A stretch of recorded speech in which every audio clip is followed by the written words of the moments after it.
What's up, everybody, and welcome back to another episode of Chiefin With Daily Dale. I'm your host, Dale Fowler, along with my partner, Lonnie. How you doing today, bro? Good, good. Watching Man, some baseball.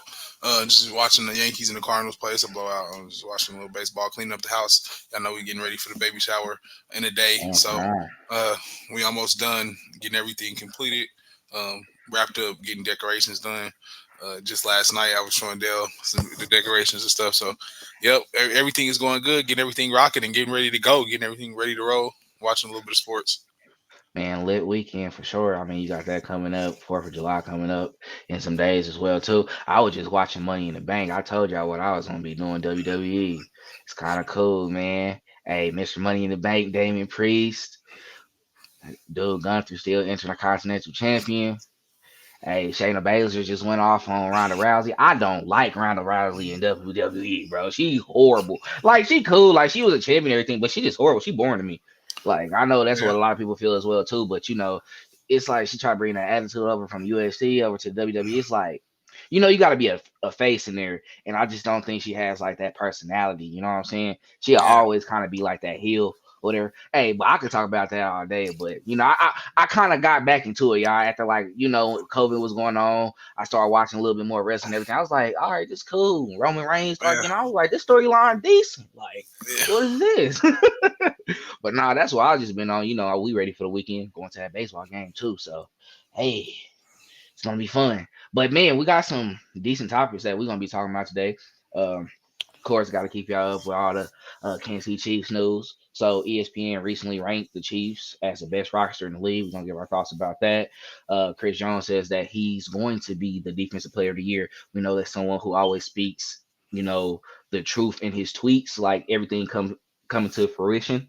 So we'll see if it actually happens this year as well. And then we're gonna definitely dive into his contract talks, and then also a possible extension for Legarius Sneed as well too. And Charles Omenihu, we know he's supposed to be getting a suspension soon. We're wondering like if it's going to be in the beginning of the season, later on in the season, because we're going to see how it's going to affect that defensive line. So we're going to talk about that later on in the show as well. But let's go ahead and dive into our first topic. ESPN ranks the Chiefs as the best roster in the league. Do you think that is true? And if not, or do you think they're just saying this because we just recently won a Super Bowl? So, what are your thoughts about that? No, I definitely think it's true. I just based off how the Chiefs are built, I feel like they told us about last year. We were one of the youngest teams in the league to end up actually winning the Super Bowl, other than I think like the Bears and another team that was below 500. So other we were like the second, third youngest team. I just think based off that build, the NFL's got this one right. I think the Chiefs are the best team in the NFL as of right now. They're coming with the youngest roster. That means you got good young cats on cheap deals. So you don't Mhm. have to pay a lot. You're not paying a lot, right? And you're getting a good bang for your buck. So they pick talent really good, and I think it shows. I feel like they're built from back to front now. Being that secondary has a lot of experience, and we kind of lost some of that veteranship on the defensive line. Even though we picked up kids like Felix, we added some speed and things like that. I feel like you kind of led from back to front now on that defense, but I think that does nothing but help. Anytime you know that you can count on your cover guys back there, it's just better. It makes it a little bit easier on that pass rush. I think that'll help if the pass rush is slow. We're gonna get to the Charles Omenihu thing later. That came as kind of like a surprise to me. But He had that suspension when he was with the 49ers, and they were supposed to be giving it this year. So it Well, was, yeah, but either way, it's still like that's why I said I think they're built front to back. So I feel like that helps with stuff Mhm. like that. Kind of when you got a lot of you can lean on that experience in the secondary. Almost kind of Charvarius Ward when they had when the Badger came. It's like they had in a year of experience in that back and forth playing with Mahomes where he was putting up 50. They had to go back. They weren't really used to that type of game, Mhm. right? And then that second year, they kind of adjusted. Tyron came and showed them a different nuances to the coverages and things like that. They got a couple different coaches in here, really changed the culture of that secondary.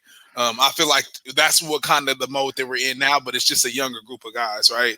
Mhm. It's like six rookies drafted in the previous draft, so I feel like they're built.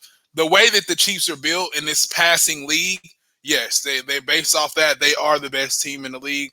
And I feel like that all of the, like I said, the back to front build that'll play a factor, and then it's the dominant offense they had over time. I feel like that wide receiver group is one that's going to be slept on.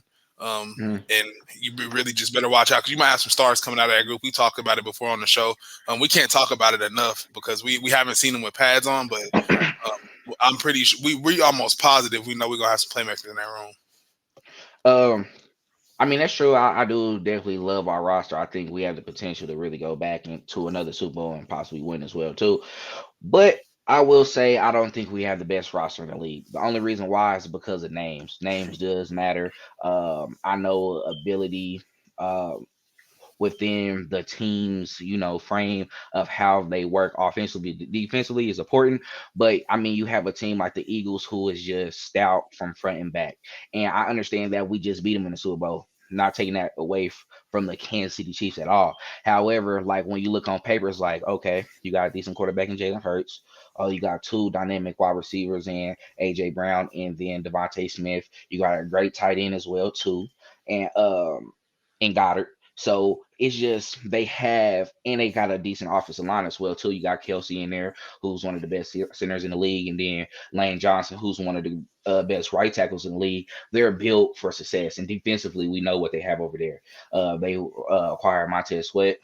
They got Brandon Graham over there as well too, one of the best interior defensive linemen as well too, and one of the best secondaries as well. Now I know they lost a couple guys in free agency. However, I think they're just still built to be dominant in the NFC, and then I think they can still have the potential to go back to the Super Bowl as well. And then I mean, you just got to think about it with them saying the top 10 weapons in the league as well too. The Kansas City Chiefs wasn't even amongst that, and I think that's because of the expertise and the experience that they have at that position. We're lacking that because I mean we have Marquez Valdez Scantling, but he's our third and fourth option.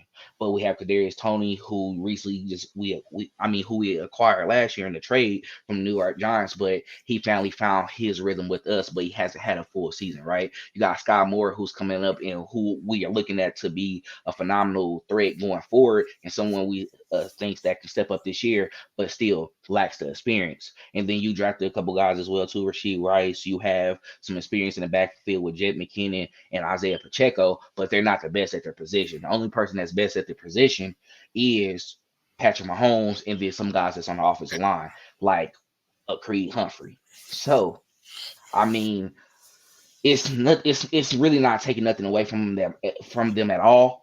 But I think like other teams have better surrounding cores, such as the Miami Dolphins. Now, am I scared of the Miami Dolphins? No, I'm Yeah, not. but I'm see, look, not. But and I yeah, and I get your point, right? But I'm gonna say this: the Chargers had names last year: Joey yeah, Bosa, Khalil Mack, Derwin James, just to name a few. Keenan Allen. They yeah, had names last year, and they got a whooped. bunch.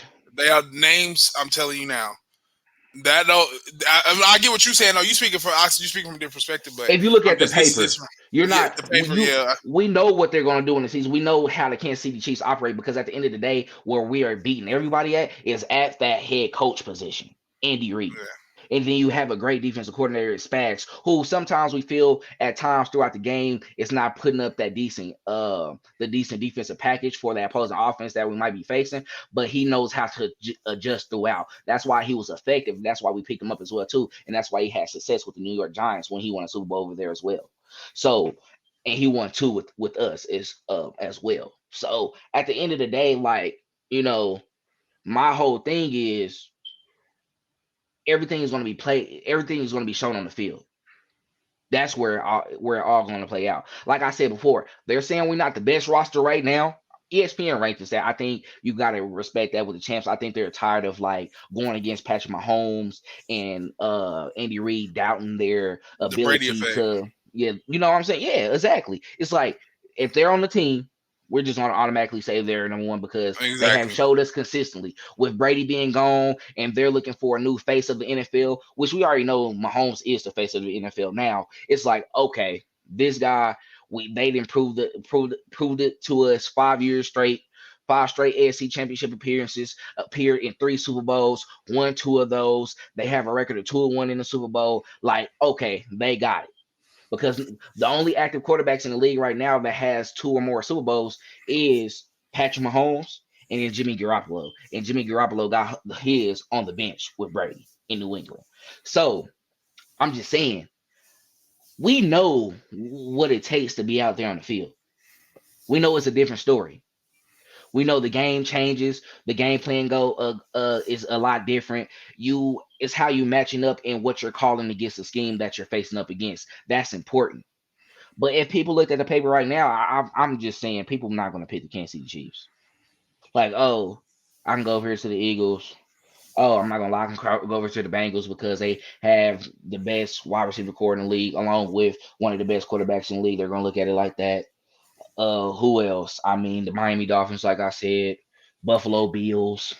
It's just so many teams that is built stronger than us, like have more key names in different parts, in different positions where they can come together. But it's just we know the Kansas City Chiefs effect.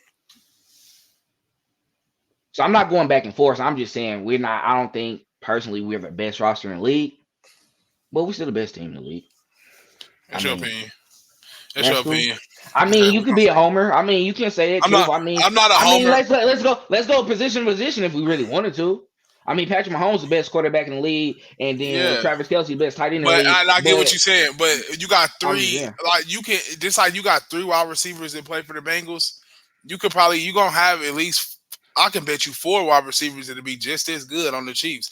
But you're not they like you said it's not the name, right? But people won't see it like that because they can't see everything necessarily that we can see, right? We bank on potential and usually potential hits, and it's been hitting so far.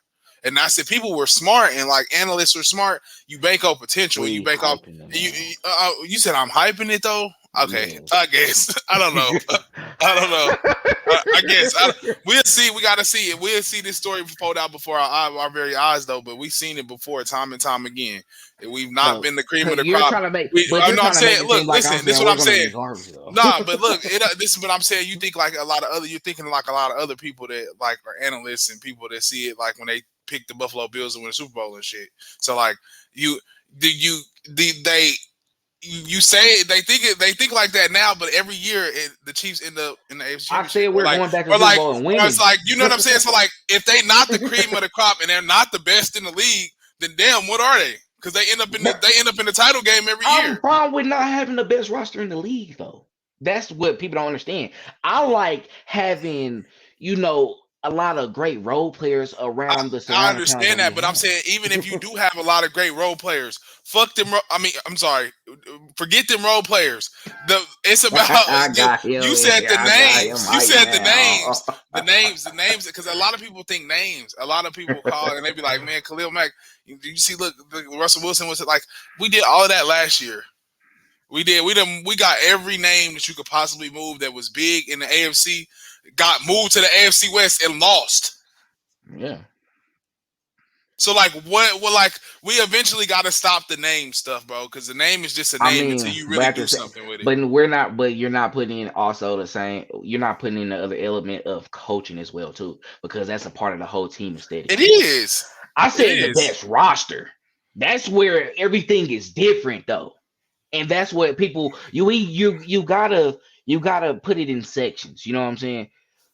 That roster doesn't mean the best team. I'm sorry, because you know what that Yeah, team that's true. consists of? It consists of the coaching staff, it consists of the trainers, it consists Absolutely. of all elements of the game that's going to make you be a successful team throughout the whole season. That's why the Absolutely. Chiefs were able to be winners this upcoming season. They had great trainers who kept people durable. We were smart in decision making with players. Okay, Juju got out, he got a concussion that one game. We had him out the next. He could have played that next game and he wanted to because he wanted to prove himself. And he had those situations in Pittsburgh. However, Andy Reid doesn't care about that. Hey, bro, we go into the postseason. That's when we want you out there fighting every game you can and go out there and compete.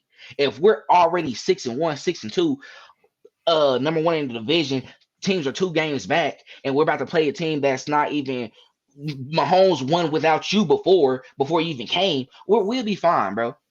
We'll be okay. That comes into it.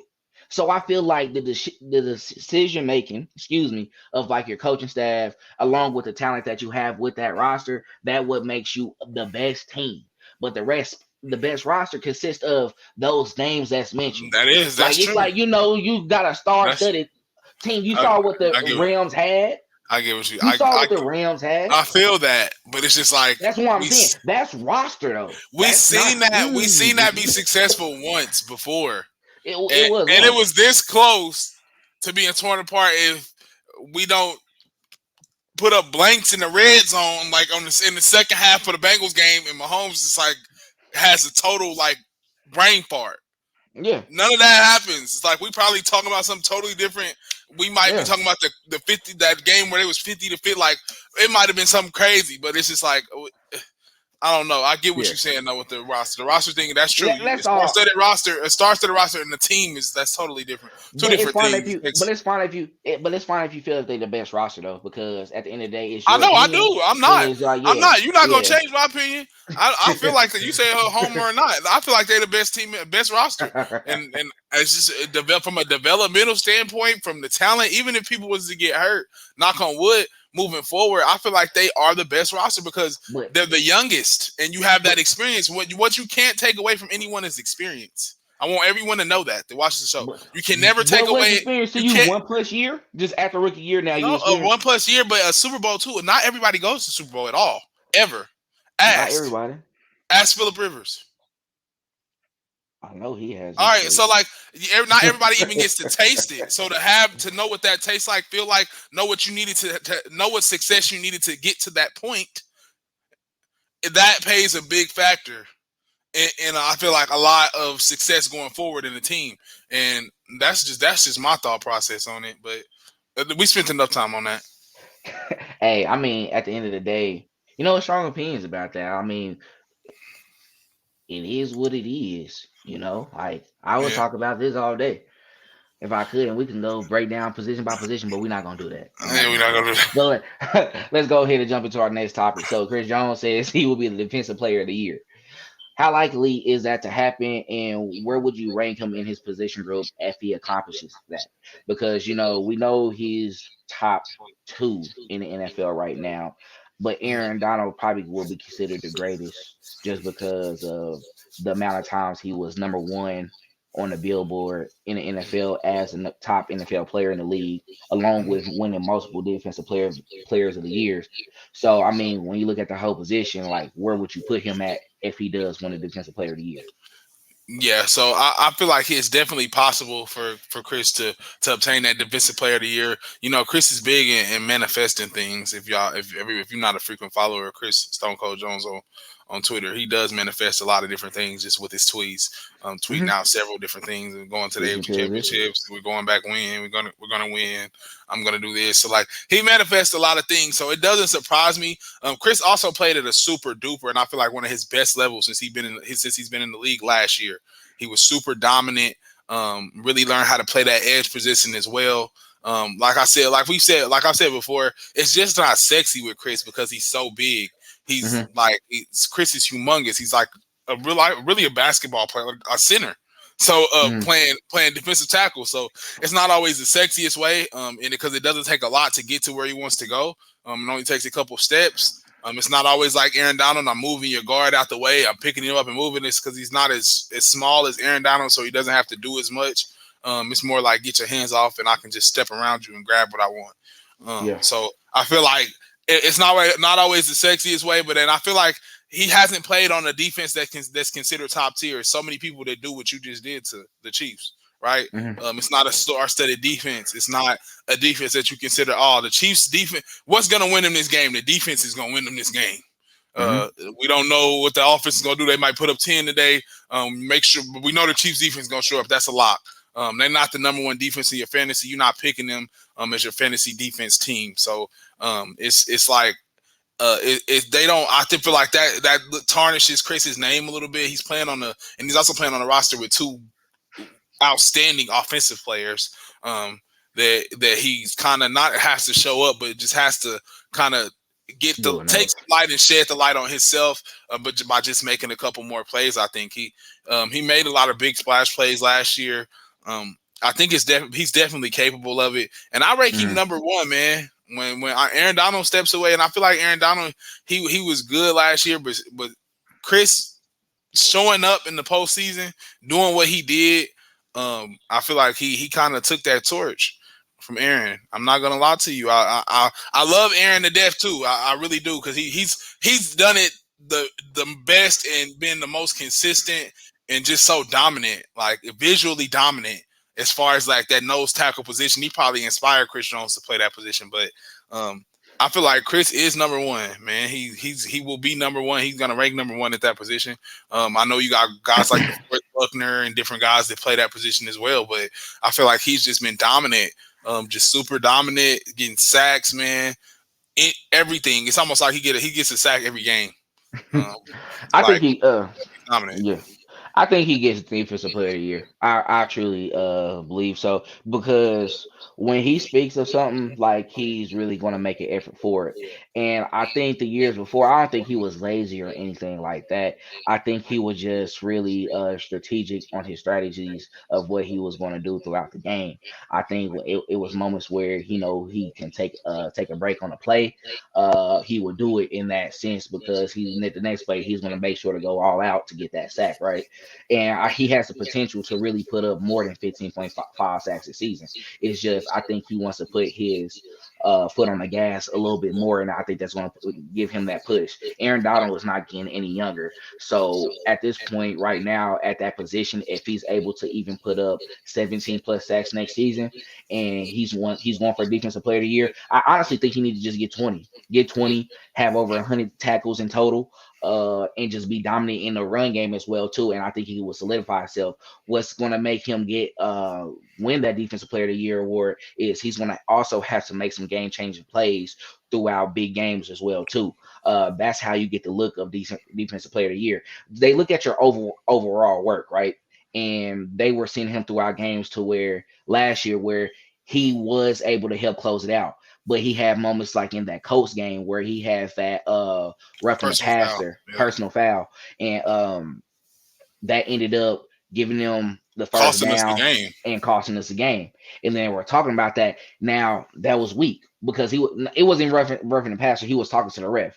So uh, that put it in position, put the Colts in position to win. And that was one of the worst teams in the league last year.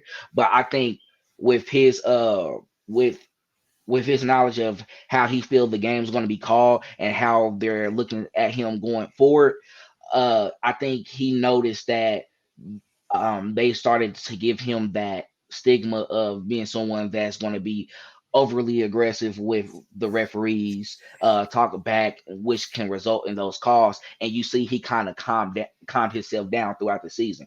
And I feel like if he comes with that type of personality next year, where he's just about playing a game, I think that's going to avoid other calls as well too, to where they don't feel like he's going to be playing over aggressive, and then he's just going to be have a target on his back. And I think that's going to play a good role as well too, because some of the sacks that he could have had more than 15.5 sacks, but he had some roughing the passer penalties as well too that were able to extend the drive, and that don't count towards their sack total, because we saw what happened in that Monday night game against the Raiders, and the Chiefs fans went berserk and had him shit throughout the whole game. The Yeah, referee throughout the whole game. So absolutely. I mean, I feel like I think him speaking into fruition is going to happen right now, because he's going to be number one in his position. Now, with you being number one in your position, now you got to execute and have the production behind it as well. And I think he's going to bring that. So like I said, I can see him getting 20 sacks this season if he keeps his foot on the gas and just has a solid year and avoid those costly penalties. He's going to be all right. And then guess what? That's going to go into the postseason as well too. And then we'll start seeing him total up that postseason sack total as well. And once he makes that play in that big game, I would say the Super Bowl. If he gets like a sack, well, if he gets 2 sacks in general, he's gonna have a solid game, right? But he has that sack at the right moment, or that stripped fumble, or a stripped tackle at that right moment, that can change the trajectory of what we see him, and I think we will put him over at that number one spot at defensive tackle. So we'll see. It's gonna be fun, but we gotta pay him. We gotta pay them. So we're gonna talk about that on the next one. So we're gonna go ahead and send this over to commercial, and once we get it back, we're gonna dive into the contract extension talks of L'Jarius Sneed and Chris Jones, and also talk more about the Charles Omenihu the suspension that might be coming early on in the season to see how the Chiefs defensive line set for that. So we'll be right back after this break. What up, KC? On the heels of yet another Kansas City Super Bowl victory, we have an awesome opportunity for you to broadcast your business to the local Kansas City market. We've created something called Kansas City Sports Company, which is a sports media hub for multiple live shows, all of which cover all the local Kansas City teams. Now, we have 30-second ad spots, 60-second ad spots, we have event sponsorships, studio sponsorships, show sponsorships, and much, much more. This is a great opportunity for you to start early with us and broadcast your business to a very dedicated, very enthusiastic Kansas City audience. Contact me or hit the Contact Us link on our website to learn more about this opportunity. All right, welcome back to the episode. Now diving into our next topic, L'Jarius Sneed and Chris Jones possible extensions that's coming up. We know that we've been working on the Chris Jones extension for a while now. He's looking for a long-term deal with the Kansas City Chiefs. I think, like I said before, I think that'd be resolved by either before the preseason or before, excuse me, or before the season actually start. But just I want to dive into L'Jarius Sneed more to be honest. I think this is his last year on his deal, so he's definitely up for a contract soon. This is someone who has gotten better each year. He was a fourth round pick for us. He has elevated his game. He has became one of the best slot corners in the league now. So do you feel like we will get something done with Jerry Sneed? And if so, what's your prediction on the contract? Yeah, I think we. I don't. I'm hoping we. I'm hoping we get something done with L'Jarius Sneed and Chris Jones. I'm thinking the Chiefs want to get both of those contracts done. L'Jarius has been one of the best slot corners in the league, best slot blitzers in the league. Hmm. L'Jarius plays safety and corner. He was the first rookie to come in and just like really let his talent just show from day one. Um, I feel like L'Jarius definitely gets an extension with the Chiefs. I feel like that's why they're kind of trying to figure out the Chris Jones money because they're going to have to pay L'Jarius and lock him up. I feel like he's definitely that leader of that secondary. I feel like if he can continue to stay healthy like he has, I know he's battled some injuries, but L'Jarius has always still been consistent through injury. Even battling injury, it's never like his game is taking a step back. He's really that corner that we really need, that corner piece, that cornerstone type corner that we've been looking for. And I feel like that we've been searching for a long time. I feel like we really found him there. I feel like he leads the secondary in a good way because he's a prime example of what Spags wants. He wants a Swiss Army knife in his secondary, right? He Yep. wants somebody that can play safety, play corner, play slide, who can line you up inside, outside. He wants to be able to use you however he can. He wants to, Mhm. and that's for his advantage. He wants to be able to say, okay, yeah, you can guard Tyler Boyd this matchup, or guard T Higgins this drive, or he wants to be able to dictate to the offense as well. So I feel like that's just a great part of his scheme, and I feel like L'Jarius leads by example, being that Swiss Army knife, that person that can do everything: blitz, rush the Mhm. passer, cover your best guy, ball hawk, anything you want me to do. So I feel like he really does. He really does that and brings that presence, a physical presence as well. But yes, I feel like they do get it done. I don't know how long. I'm really not good with the secondary contracts. I wouldn't get it. Wouldn't really want to say, but I would think about a 4-year deal because he's been consistent. And Mhm. you want to just stretch the money out, let him go rock with these guys that he has under his wing right here, and then kind of just hit free agency after like their rookie deals will be up, and you maybe want to take one of those guys' contracts and extend them. So I feel like you have McDuffie there too. You got a 5th-year option on him. He kind of plays that same role as L'Jarius when he was in college. So I feel like he'll embrace a little bit more of that role this year, being that we lost Juan. So I would say about a 4-year deal. I'm not sure what that money looks like, but I know they definitely want to extend L'Jarius. Um, I want to extend him, but I just have some doubt about it for some reason. It's just because I feel like if they saw what potential we already saw his potential, right? But I feel like if they wanted to get that done, they would have got that probably done the second year of the contract after he showed what he was capable of. Because going into this year, this was his third year in his contract because he had a 4 year deal for his rookie contract. Going into this year, and he balled out.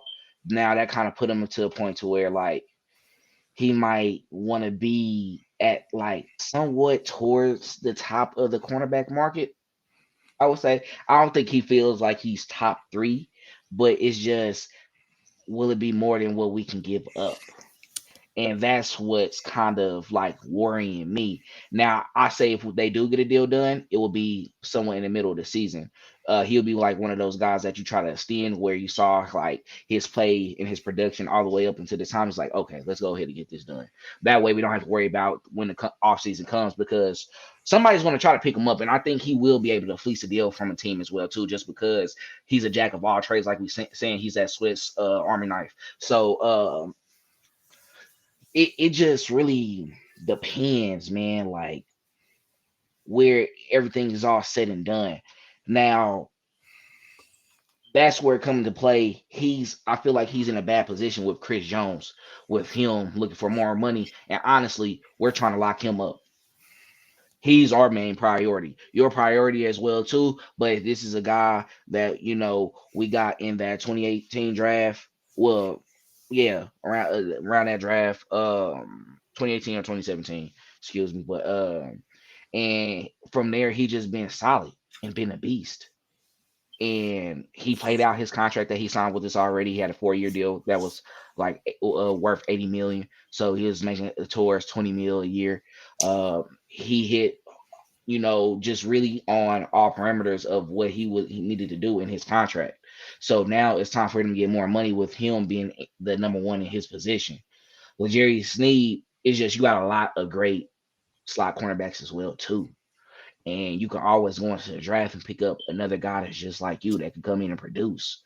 So if anything, I know you said a 4 year deal, but if they were to get something done and he didn't want to test the market per se yet, I think he would take like a 2 or 3 year deal, probably with the player or team option on that third year.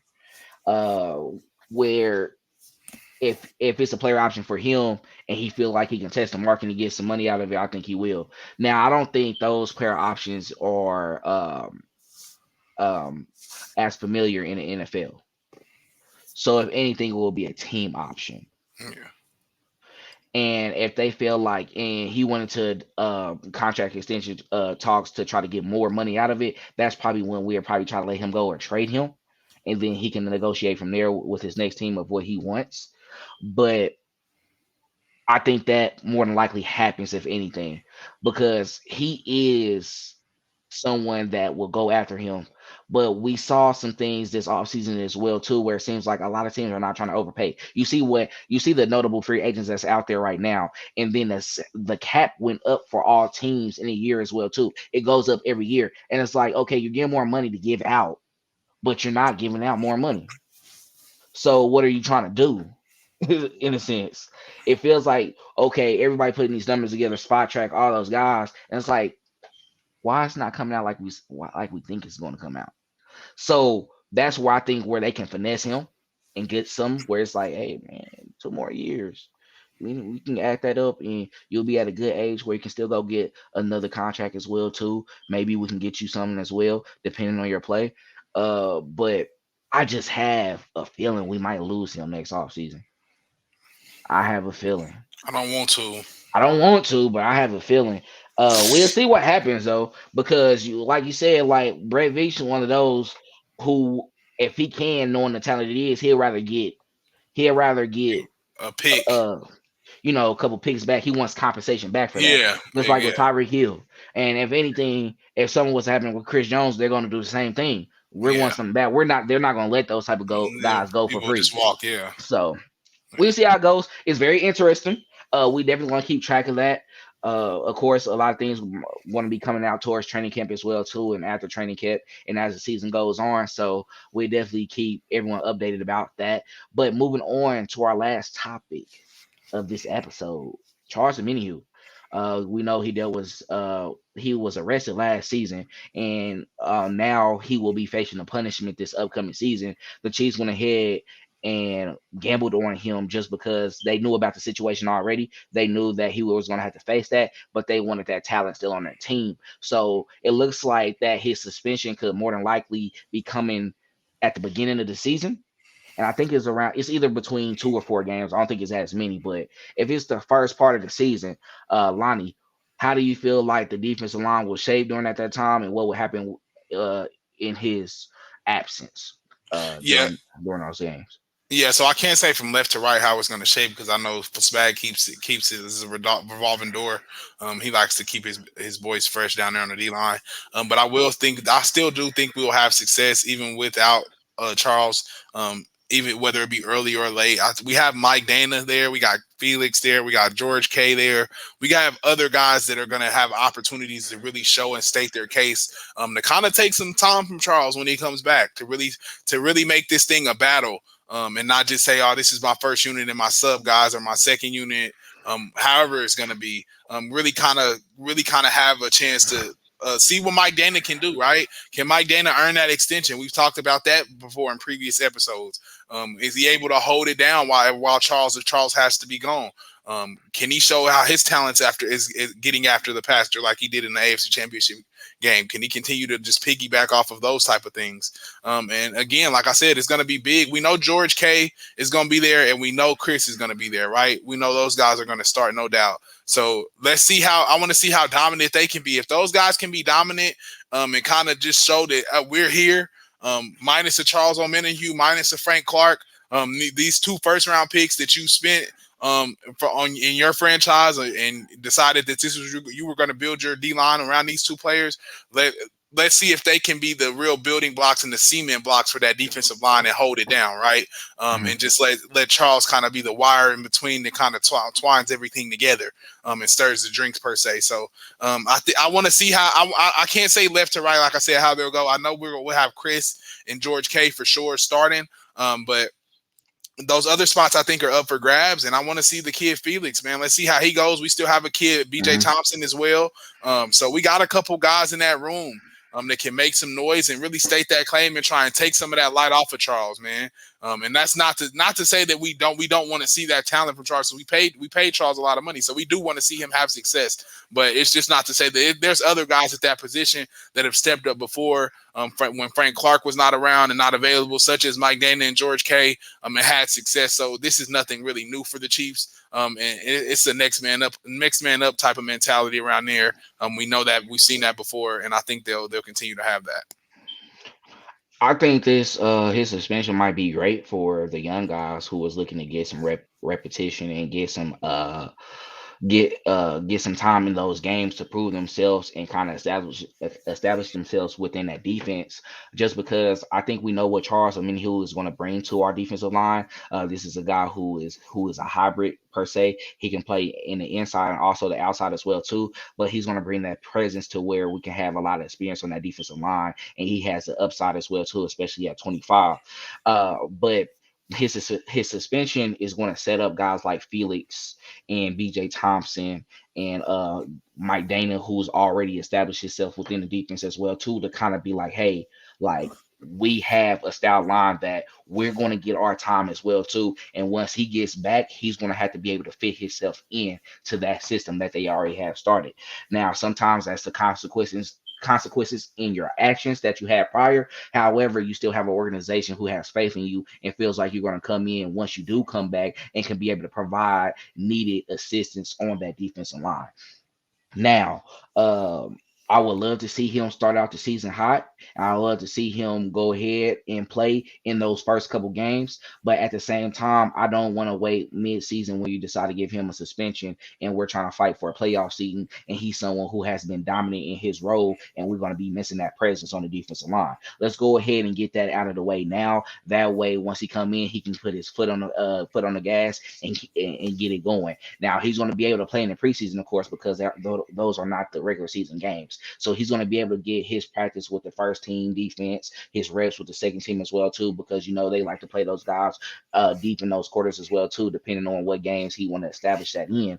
Now, but however, I think he's taking training, like they said, he's taking training camp serious still. He said he's taking it as he's still going to be there the first games that's throughout in the season. So we'll see how that goes. But I think the NFL, they usually do it around this time, late July per se, before the preseason, so they know and what to expect and what to game plan for when the regular season come.